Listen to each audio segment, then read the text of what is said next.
फुग्याच्या सहाय्याने काचेचा ग्लास कसा उचलता येईल ते बघूया. याकरता पाहिजे एक फुगा, काचेचा ग्लास, काड्यापेटी, कागद व थोडं पाणी. पहिले घेऊया एक काचेचा ग्लास.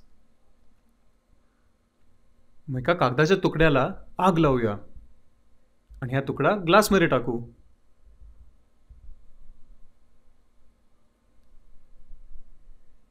तुकडा जळून गेला की आपण एक फुगा फुगवूया आणि हा फुगा पाण्यात बुडवून ग्लासवरती ठेवून देऊ आणि मग बघूया काय गंमत घडते ती.